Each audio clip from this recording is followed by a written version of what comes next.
오늘 하나님의 말씀은 마태복음 5장 5절 말씀 보겠습니다. 마태복음 5장 5절 말씀입니다.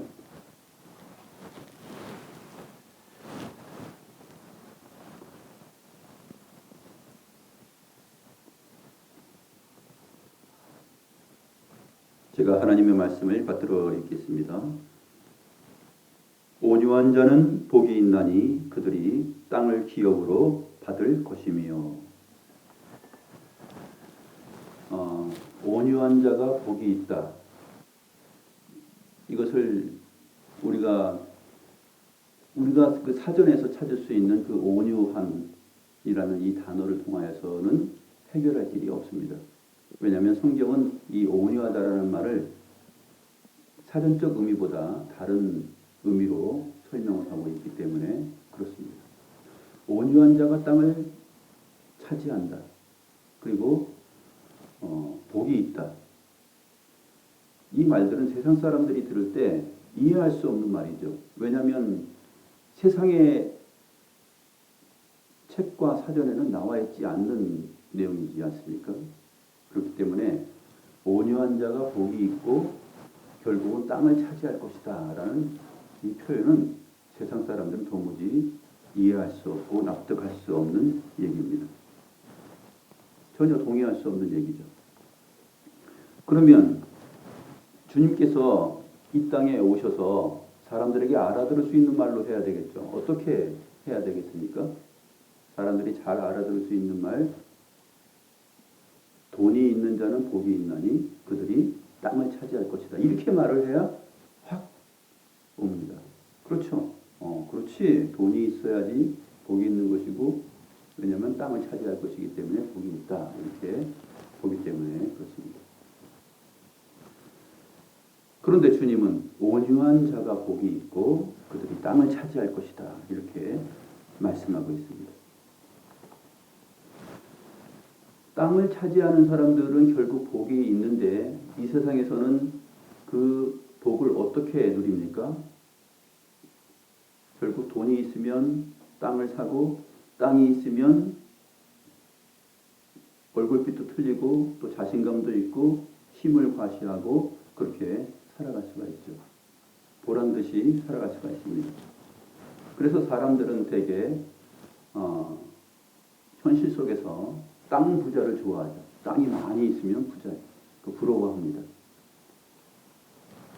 그런데 부러워하면 사실은 지는 것입니다. 주님께서 약속하시는 이 땅은 결국은 최종적인 그 땅을 말하거든요. 최종적인 복을 말합니다. 마지막에 웃는 자가 정말 승리하는 자이다라는 것을 우리가 생각을 해보면 조금 이해할 수가 있습니다. 그래서 사람들은 땅을 준다는 말을 들으면 솔깃하고 자다가도 벌떡 일어날 수 있는 그러한 내용입니다. 땅을 준다고? 하면서 벌떡 일어나는 일이 발생하게 됩니다. 새로 개발되는 지역에 몇백 평, 몇천 평, 몇만 평이 만약에 있다고 생각해 보세요. 그러면 흥분되지 않을까요? 왜냐하면 그 새로 개발되는 지역에서 땅값이 오르고 땅 가진 사람들은 행복할 수 있다라고 생각하기 때문에 그렇습니다. 그래서 이 세상의 원리를 따라서는 돈이 있으면 땅을 사고 땅에 투자해서 행복을 얻는 것이 이 세상 사람들이 살아가는 삶의 내용이에요. 결국은 돈과 땅과 행복으로 연결됩니다. 땅이 없으면 불행한 것이죠. 돈이 없으면 또 불행한 것입니다. 그래서 돈과 땅과 행복은 이 세상 사람들의 행복의 가치관에 있어서 절대적입니다. 그런데 우리 주님은 온유한 자가 복이 있다 이렇게 설명을 합니다. 도대체 온유한 자가 복이 있고 그들이 땅을 차지한다라는 말이 어떤 말인지 우리가 생각을 해보겠습니다.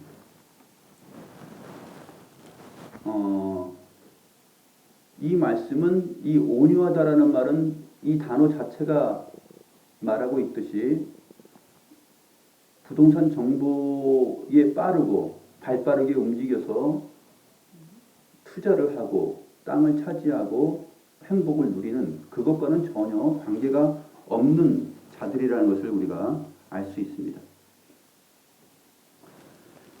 그래서 이 온유한 자가 땅을 기업으로 받는다는 말은 명동이나 강남이나 종로에 있는 땅들을 내가 받을 수 있다라는 약속을 주님께서 하신다고 보는 것이 아니죠. 굉장히 충격적인 내용입니다. 온유한 자가 땅을 차지하고 복을 얻는다라는 말은 굉장히 충격적인 말입니다. 주님께서 이 말씀을 어떻게 무엇을 기준으로 무엇을 근거로 하셨을까요? 그 말씀은 오늘 우리가 시편 찬송 37편을 불렀었는데 시편 37편에 근거하였습니다. 시편 37편 11절 말씀을 보면 온유한 자들은 땅을 차지하며 풍성한 화평으로 즐거워하리로다 라고 되어 있습니다. 바로 이 말씀이 주님께서 사용하신 말씀입니다. 온유한 자들은 땅을 차지하며 풍성한 화평으로 즐거워하리로다. 풍성한 화평으로 즐거워하리로다가 뭐냐면 복이에요. 온유한 자가 누리는 복. 이 시편 37편 11절 말씀을 우리 주님께서는 온유한 자는 복이 있나니 그들이 땅을 기업으로 받을 것이다 라고 이렇게 표현을 한 것입니다. 이렇게 말을 했다 그래도 이 주님께서 온유한 자가 복이 있고 땅을 차지할 것이다 라는 이 말이 이해가 되지 않습니다. 이게 확 와닿지는 않죠. 그래서 시편 37편 9절 말씀은 그 궁금증을 시원하게 풀어주고 있습니다. 시편 37편 9절 말씀을 보시죠. 진실로 악을 행하는 자들은 땅에서 끊어질 것이나 여호와를 소망하는 자들은 땅을 차지하리로다. 여호와를 소망하는 자들은 땅을 차지하리로다 라는 이 말씀이 바로 온유한 자들은 복이 있나니 그들이 땅을 차지할 것이다 라는 말에 대한 설명이에요. 온유한 자들이 복이 있고 그들이 왜 복이 있냐면 땅을 차지할 것이기 때문이다 라고 말을 했는데 그 온유한 자들이 누구냐? 온유한 자들이 누구냐 하면은 여호와를 소망하는 자들이에요.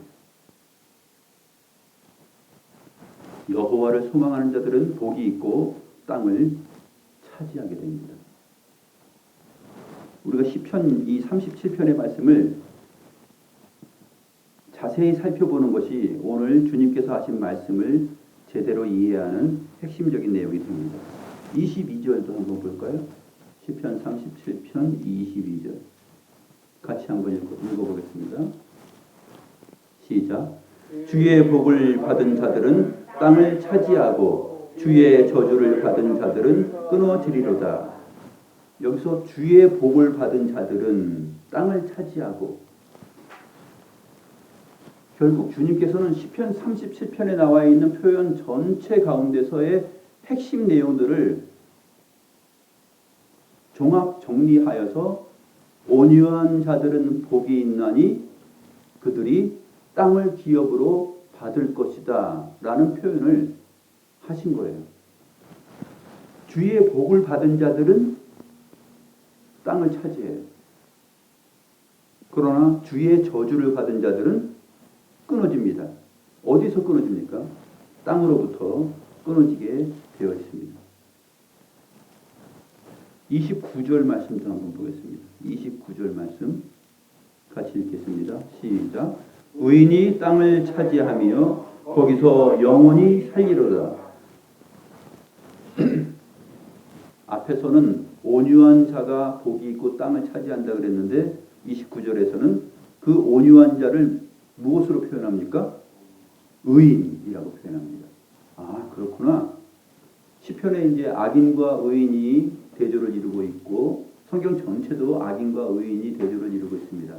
악인과 의인은 하나님의 택함받은 백성과 택함받지 못한 세상 사람들을 나누는 표현이죠. 그래서 의인이 땅을 차지하며 거기서 영원히 살리로다. 아하, 그렇구나. 주님께서 말씀하시는 내용이 이런 말씀이구나. 온유한 자는 결국 의인을 말하는 것이고, 온유한 자라는 표현은 구절에서 표현한 것처럼 여호와를 소망하는 자이고, 여호와를 소망하는 자는 결국 의인이고 온유한 자구나, 이렇게 연결이 되는 것입니다.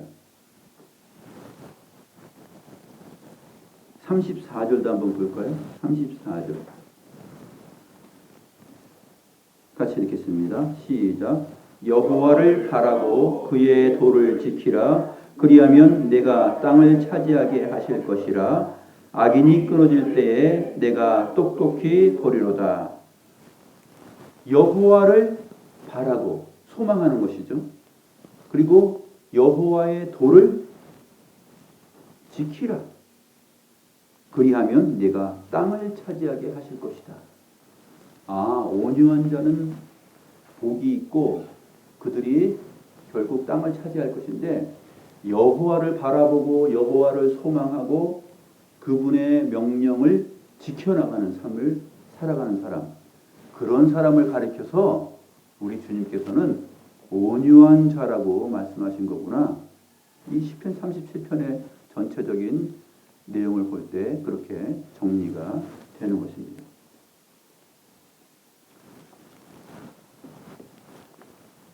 바로 이 온유한 자는 주님으로부터 복을 받은 자들이고, 온유하지 않은 자들은 주님으로부터 이미 현실적으로 저주를 받은 자들입니다. 결국 하나님께 택하심을 받고 그의 말씀과 율례를 사랑하며 하늘에 소망을 두고 하나님을 바라보며 그 명령을 지키고자 애쓰고 힘쓰며 살아가는 하나님의 백성들, 그들이 바로 온유한 자라고 칭함을 받는 것입니다.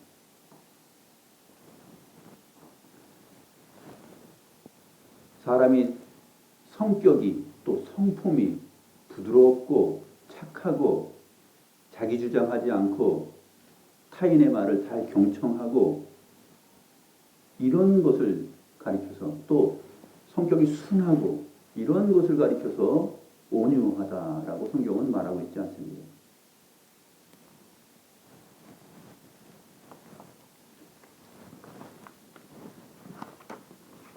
여호와를 소망하고 바라보고 그의 명령을 따라 지킬 것을 생각하며 살아가는 그러한 사람들, 주님으로부터 이미 복을 받은 자들이고, 주님께서 그리스도 안에서 그들을 의인이라고 부르시는 것입니다.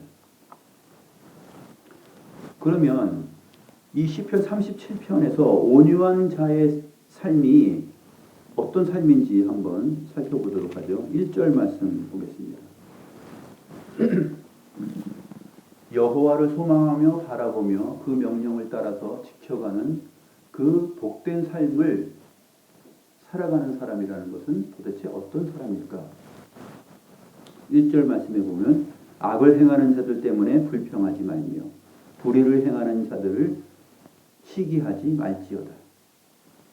악을 행하는 사람들 보면 어떻습니까? 화가 불끈 일어나잖아요.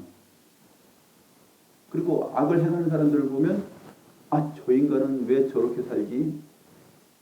왜 저런 행동을 하는 거야? 도무지 참고 볼 수가 없습니다. 이 악을 행하는 자들은 여호와를 소망하지 않으면서 기뻐하고 즐거워하고 여호와의 말씀과 계명으로부터 전혀 신경을 쓰지 않고 자기 마음대로 세상을 살아가는 사람들이죠. 그런데 그 사람들이 힘을 가지고 있고 잘 산단 말이에요. 그러니까 우리 마음속에서는 불평이 일어날 수 있는데 불평하지 말라고 말합니다. 또 불의를 행하는 자들을 시기하지 말라. 불의를 행하는데 왜 시기하는 마음이 생길까요? 불의를 행하면서도 잘 먹고 잘 사니까. 도대체 하나님은 살아계신 것인가? 하나님은 내 편이신가? 하나님은 도대체 어디 계신가? 하는 생각이 드는 것입니다. 왜 불평하며 시기하지 말라고 하냐 하면 2절 말씀이 설명합니다. 그들은 풀과 같이 속히 배임을 당할 것이며 푸른 채소같이 쇠잔할 것입니다. 이 말씀이 맞습니까? 맞다고 믿고 싶죠? 그들은 풀과 같이 속히 배임을 당할 것입니다. 아무리 봐도 배임을 당하지 않아요. 그리고 우리들의 삶이 죽고 그 다음 후손에게 이어져도 그 후손들이 그 세상의 모든 돈과 땅과 복을 다 물려받고 사는 것처럼 보여요. 속히 배임을 당하지 않습니다. 하나님께서 단칼에 끝내서 그 사람들을 낫으로 풀을 베듯이 베어버리지 않아요. 푸른 채소같이 쇠잔할 것이라고요? 그 사람들이 쇠잔하는 거 봤어요? 시들어버리는 거, 시들어버리지 않습니다. 승승장구하고 자자손손 대대로 잘 살아갑니다. 오히려 시들어버리는 쪽은 누구입니까? 그들의 힘과 권세와 자랑 앞에서 짓밟혀서 온유한 자들이 시들어버리죠. 우리가 시들어버릴 것 같아요. 그런데 우리 주님은 그들은 풀과 같이 속히 배임을 당할 것이며 푸른 채소같이 쇠잔할 것이다 라고 말씀하십니다. 온유한 자들이여 너희들은 어떻게 살아가야 되느냐? 3절 말씀에서 이렇게 말합니다. 여호와를 의뢰하고 선을 행하라. 땅에 머무는 동안 그의 성실을 먹을 거리로 삼을지로다. 땅에 거하는 동안 맛있는 거 좋은 거 마음껏 고기 파티하고 모든 것을 누리고 그렇게 살아가는 게 아니라 뭐를 먹는다고요? 여호와의 성실하심. 이 성실하심은 진실하심이에요. 여호와의 진실하심을 식물로 삼는 거예요. 먹을거리로. 배 부릅니까? 여호와의 진실하심, 그 성실하심을 먹을거리, 식물거리로 삼을 때 배부르냐고요? 배고프잖아요. 그래서 애통함이 있고 영이 가난한 거예요. 지난번에 말씀드린 대로 이 팔복의 내용들은 긴밀하게 연결되어 있어요. 그래서 영이 가난한 자가 세상 가운데서 살면서 주의 말씀과 주님 안에서 애통하죠. 그 애통하는 자가 결국은 온유한 자로 연결이 되는 것입니다. 왜냐하면 하나님께서 기뻐하시는 선을 따라 행해야 되고 하나님을 예배하는 삶을 최우선적으로 생각해야 되며 땅에 머무는 동안 이 땅의 것으로 먹을거리로 삼는 것이 아니라 여호와의 성실하심을 먹을거리로 삼으면서 살아가니까 그게 영이 가난한 자잖아요. 거기에는 고난과 또 박해와 갈등과 이러한 것들이 당연히 있죠. 그러나 온유한 자가 복이 있고 결국 땅을 차지할 것이다라는 그 여호와의 성실하신 말씀을 믿고 믿음으로 살아가는 것입니다. 4절에도 여호와를 기뻐하라. 여호와를 기뻐하는 게 그의 성실을 먹고 사는 것입니다. 그가 내 마음의 소원을 내게 이루어 주시리로다. 내 길을 여호와께 맡기라. 그를 의지하면 그가 이루실 것이다. 너의 의를 빛같이 나타내시며 내 공의를 정오의 빛같이 하시리로다. 이것을 바라보고 믿고 의지하고 사는 사람들이 누구냐면 여호와를 그 성실한 식물로 그의 성실함을 먹을거리로 삼고 살아가는 사람들입니다.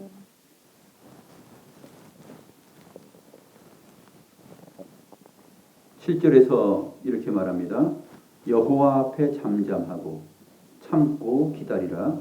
자기 길이 형통하며 악한 꾀를 이루는 자 때문에 불평하지 말지어다.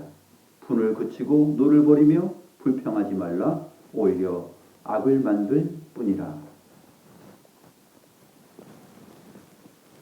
이 세상을 살아가는 동안에 여호와의 성실하심을 식물로 삼으면서 잠잠히 참고 기다리는 거예요. 그게 뭐냐면 온유한 자예요.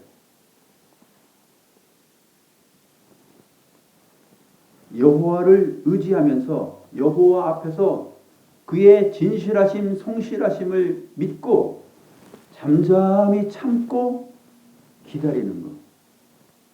이게 온유한 것입니다. 조금 비슷하긴 하죠. 세상 사람들이 이해하는 그 온유함하고. 온유함은 남이 나를 공격을 하고 뭐 욕을 하고 그래도 그냥 참아주고 받아주고 그냥 인내하고 기다리고 당하고 하는 쪽이잖아요. 그런데 주님께서 말씀하시는 온유한 자는 굉장히 성경적으로 구체적입니다. 여호와 앞에 잠잠하고 참고 기다리는 것이에요. 하나님께서 그 모든 것들을 갚아주시고 의인에게 복을 주시고 악인에게 저주를 내리신다 하는 것을 그 하나님을 의지하고 바라보는 것입니다. 그 하나님의 약속과 말씀을 기다리면서 참는 거예요. 자기 길이 형통하며 악한 꾀를 이루는 자 때문에 불평하지 말라. 하나님 없이도 자기의 번뜩이는 그 꾀를 통해서 모든 정보들을 통해서 약삭빠르게 세상을 행복하게 살아가는 사람들이 있잖아요. 하나님을 믿지 않는 가운데 그런 사람들이 행복해 보입니다. 결국 그들이 땅을 사고 땅을 차지하는 것처럼 보입니다.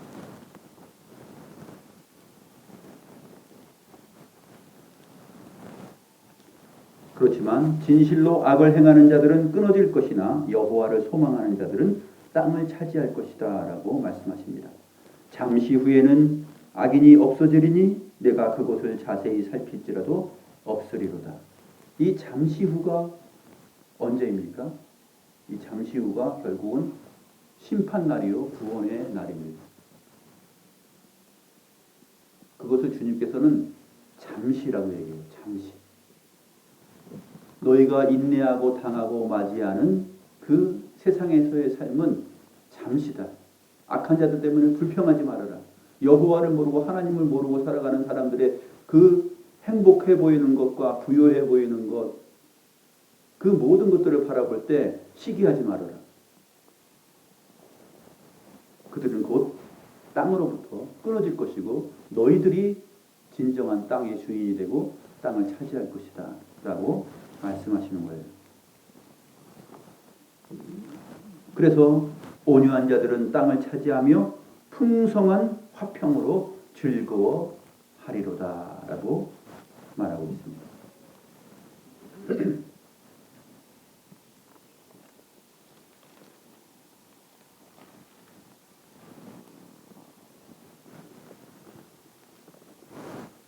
시편 37편 35절 36절도 한번 볼까요? 35절 36절 보면 내가 악인의 큰 세력을 본즉 그 본래의 땅에 서 있는 나무 잎이 무성함과 같으나 내가 지나갈 때에 그는 없어졌나니 내가 찾아도 발견하지 못하였도다. 악인의 큰 세력을 봅니다. 근데 이 악인의 큰 세력이 마치 뭐와 같냐면 그 본래 그 자기 땅에 뿌리 박고 뿌리를 내리고 든든하게 서 있는 큰 나무 잎이 무성함 같아요. 어휴, 참 복도 많다. 어쩌면 모든 것을 저렇게 다 가졌을까? 본래 그 땅은 그들의 땅인 것처럼 그들의 땅이에요. 우리의 땅이 아니에요. 온유한 자의 땅이 아니라 그들의 땅이에요. 뿌리를 내리고 잎이 무성하게 활짝 그 힘과 아름다움을 과시합니다. 그런데 그 큰 세력이 내가 지나갈 때에 그는 없어졌나니 내가 찾아도 발견하지 못하였도다. 이게 바로 잠시 후에 악인이 그 땅에서 끊어지고 쫓겨나고 그 땅에서 행복과 복을 누리지 못하게 된다라고 말하는 것입니다.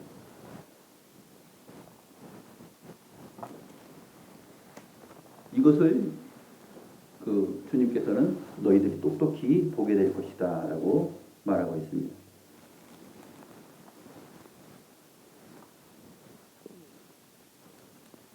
민수기 12장 3절을 보게 되면 대표적인 사람이 나오죠. 온유함의 대표적인 인물 누구입니까? 모세입니다. 민수기 12장 3절을 보면 이 사람 모세는 온유함이 지면의 모든 사람보다 더하더라 라고 표현되고 있습니다. 모세는 그의 온유함이 땅 위에 있는 모든 사람들보다 더 뛰어나다는 얘기예요. 최고로 온유한 사람이에요. 왜 모세를 가리켜서 하나님께서 그렇게 표현을 하였을까요?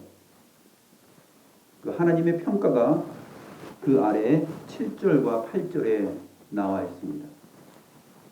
7절과 8절을 보게 되면 여호와께서 모세를 가리켜서 내 종 모세라고 표현합니다. 또 내 온 집에 충성함, 내 온 집에 충성하는 자다. 또 그와는 내가 대면하여 명백히 말하고 은밀한 말로 하지 아니하며 그는 또 여호와의 형상을 보는 자다. 이렇게 말합니다. 이것이 온유한 자가 가지고 있는 성격이에요. 성경이 말하고 있는 가장 온유한 자, 가장 탁월하게 온유한 자는 여호와께서 이 사람은 나의 종이다라고 부르는 자예요. 내 온 집에, 즉 주님의 교회 안에 충성된 자다 이렇게 부르는 것입니다. 그와는 내가 대면하여서 봤다.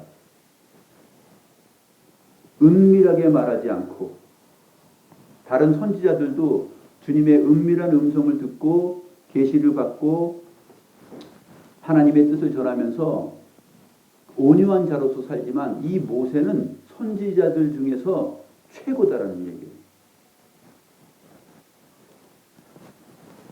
이 민수기 12장을 보게 되면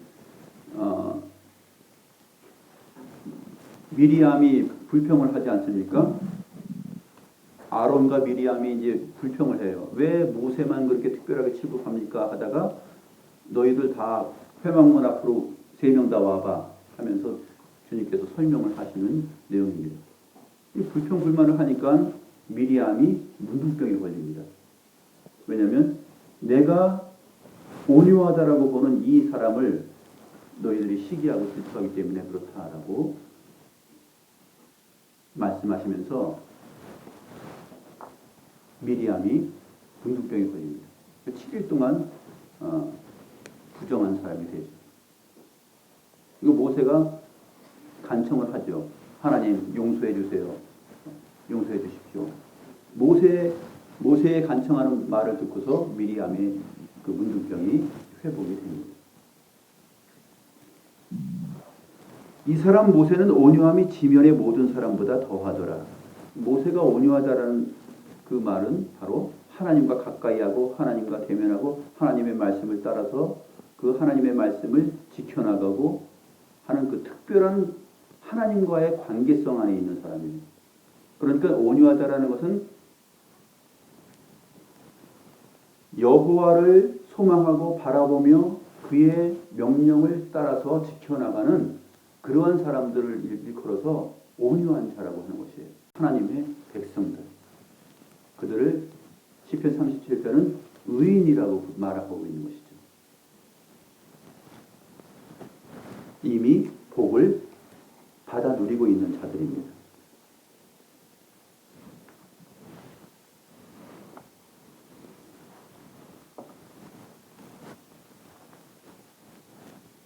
그러므로 성경이 말하고 있는 온유한 자는 자기 스스로 자기가 온유해서 온유하다라는 그 칭함을 받는 것이 아니라 이 온유한 자는 하나님께서 주시는 선물로서 온유한 자예요. 이 온유함이라는 이 특징은 이것은 사람에게서 나올 수 없는 것이에요. 하나님에게서 있는 것입니다. 갈라디아서 5장 22절부터 23절에 보게 되면 성령의 열매를 소개하죠. 성령의 열매를 소개하는 가운데 바로 이 온유함이 나타납니다.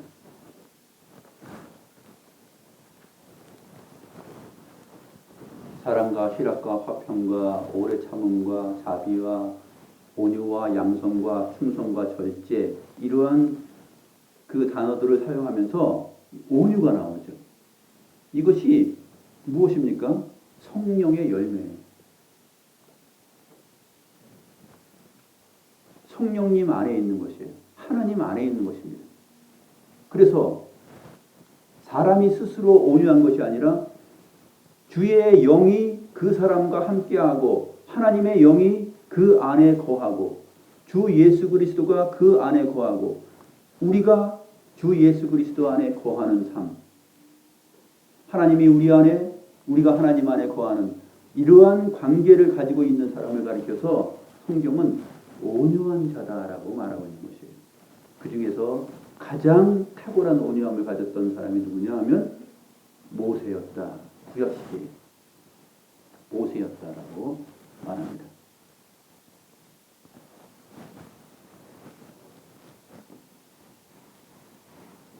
신약 성경으로 가면 모세와 같은 선지자를 세우는데 그것이 결국은 예수님이죠.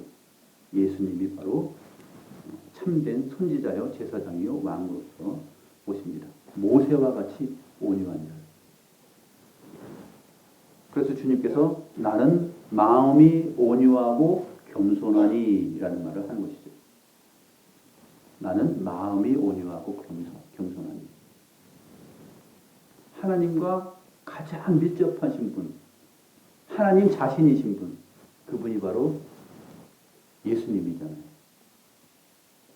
가장 온유하신 분입니다.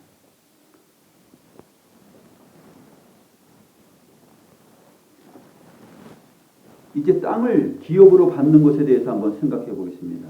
그렇게 온유한 자가 복이 있는데 복이 있는 것은 왜냐하면 땅을 기업으로 받을 것이기 때문에 그렇다라고 말하는데 결국 이 땅을 받는다는 것이 무슨 말씀이냐?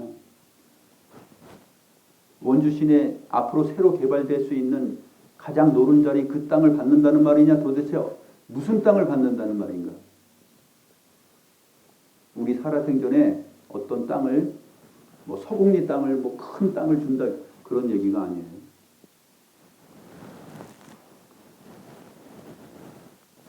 땅을 기업으로 받을 것이다. 이 말씀이 무슨 말이냐면 이 단어가 가장 먼저 또 가장 많이 나오는 것이 어디냐면 창세기 1장입니다.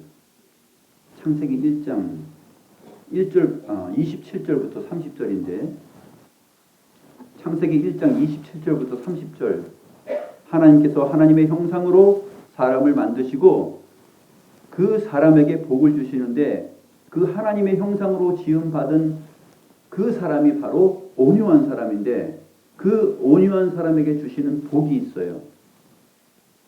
28절 하나님이 그들에게 복을 주시며 그렇게 기록되죠.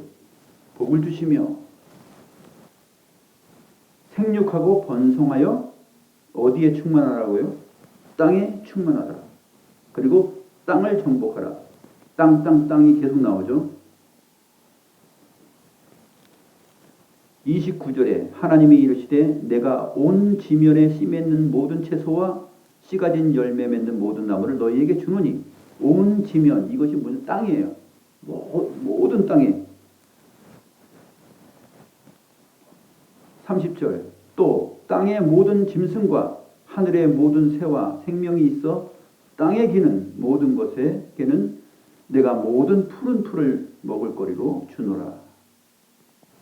이렇게 말씀하시니까 그대로 되었다. 처음 사람 아담과 하와에게 주신 하나님의 복입니다. 하나님의 형상으로 지음받은 사람, 하나님의 형상인 사람, 하나님의 백성인 사람, 하나님 안에 거하고 하나님이 우리 안에 거하는 그러한 거룩한 사람, 그 온유한 자가 땅을 차지할 것이다. 이 복을 주셨어요. 그런데 아담과 하와가 범죄해서 타락했죠. 그래서 땅에서 쫓겨나고 땅을 다 잃어버렸습니다. 그 땅을 이제 누가 차지하고 살아갑니까? 이 세상 사람들이. 하나님을 믿지 않고 하나님을 알기 싫어하는 사람들. 그러한 사람들이 자기 힘으로 도시를 건설하고 나라를 건설하고 탑을 세우고 그렇게 살아갑니다. 그러다가 결국 자기가 좋아하는 일들로 가득 차 있고 자기가 좋아하는 사람을 아내 삼고 신부 삼고 살아갈 때 하나님께서 노아 시대 때 물로 심판을 하십니다. 심판하신 다음에 노아에게 말씀하시는 약속이 뭐예요? 생육하고 번성하여 땅에 충만하라라는 거예요. 그 약속을 믿고 살아가지만 또 세상 사람들 앞에 휘둘리고 살아갑니다. 그래서 아브라함에게 약속하죠. 아브라함에게 약속하십니다. 씨와 땅과 복을 약속합니다.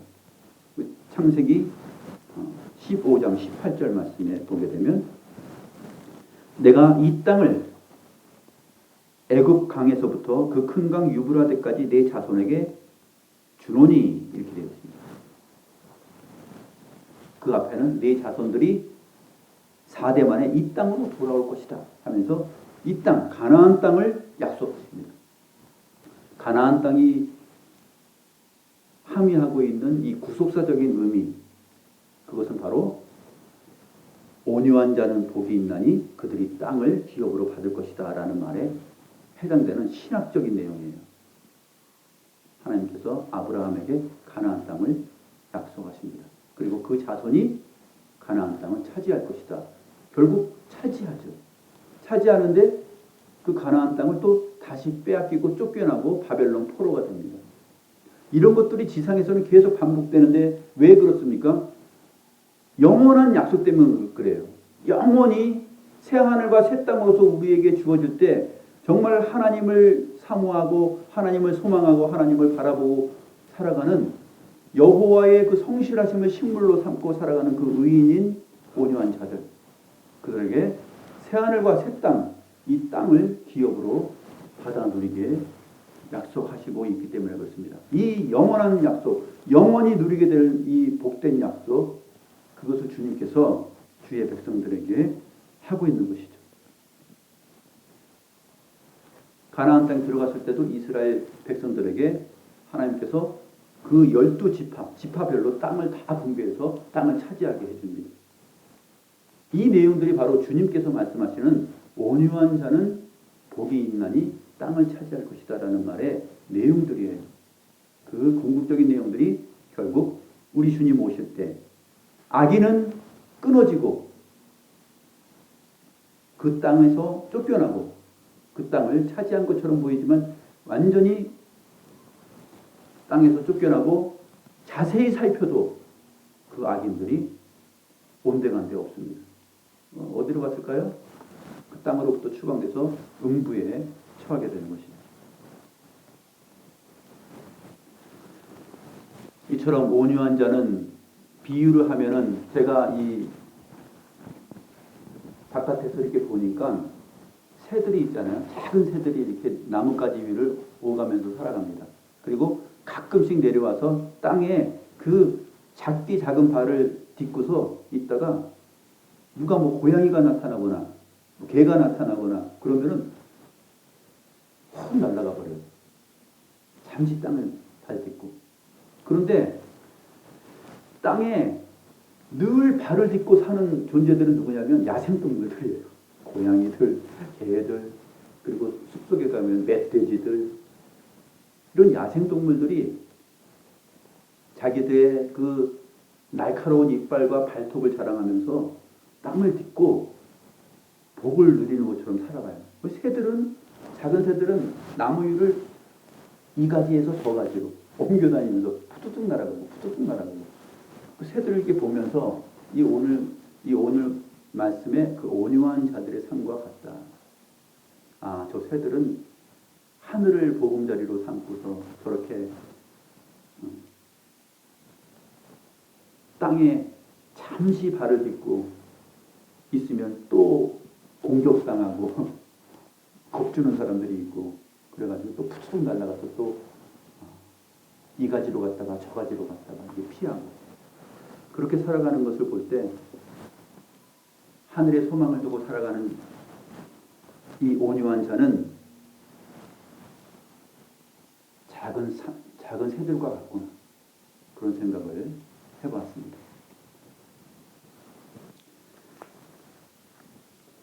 그렇지만 우리의 그 온유한 자의 인생길이 이렇게 작은 새와 같이 땅을 가져도 불안한 마음, 초조한 마음으로 잠시 작은 발로 땅을 딛었다가 또 위협을 느끼면 또 날아가 버리고, 이 땅은 우리들과는 전혀 상관없는 것인 것처럼 평생 그렇게 느낌을 받지만, 하나님께서 하늘을 소망하고, 저 새들이 기도할 것 같아요. 하나님, 먹을 거 주세요. 먹을 거 주세요. 또 우리에게 편안하게 안전하게 평화를 누리면서 땅에 거할 수 있게 해주세요 라고 기도할 것 같아요. 그 악한 짐승들, 야생동물들, 그들은 잠시 후에 사라질 것이다 라고 주님께서 말씀하십니다. 자세히 살필지라도 없을 것이다.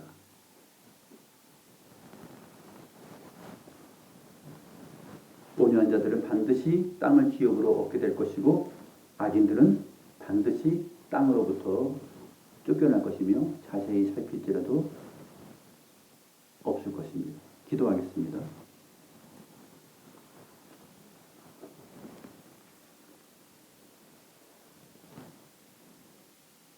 하나님, 하나님의 성실하심을 식물로 삼고 살아가는 저희들이 마치 공중에 날아다니는 작은 새와 같사옵나이다. 이 가지에서 저 가지로 날아가고 잠시 땅에 발을 딛는 것이 우리들의 현실입니다.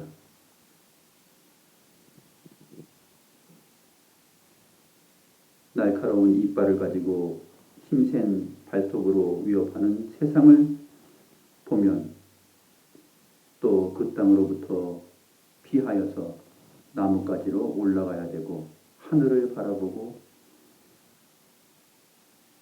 하늘을 소망해야만 합니다. 그러나 주님께서는 그러한 작은 새와 같은 저희들을 온유한 자라고 부르시고 복이 있다라고 말씀하십니다. 왜냐하면 하나님께서 잠시 후에 악인들을 멸하시고 그 땅에서부터 그들을 끊어버리실 것이기 때문에 그렇다라고 말합니다. 잠시 후에 우리 주님께서 심판과 구원의 주로 오시고 저희들에게 풍성한 화평과 즐거움으로 새하늘과 새 땅 안에서 거하게 하시며 영원토록 그 땅을 밟고 누리는 복을 주시겠다고 약속하셨나이다. 하나님의 형상인 첫사람 아담과 하와가 타락하여 잃어버린 그 땅을 하나님께서 저희들에게 주신다 하셨나이다. 이 약속을 바라보면서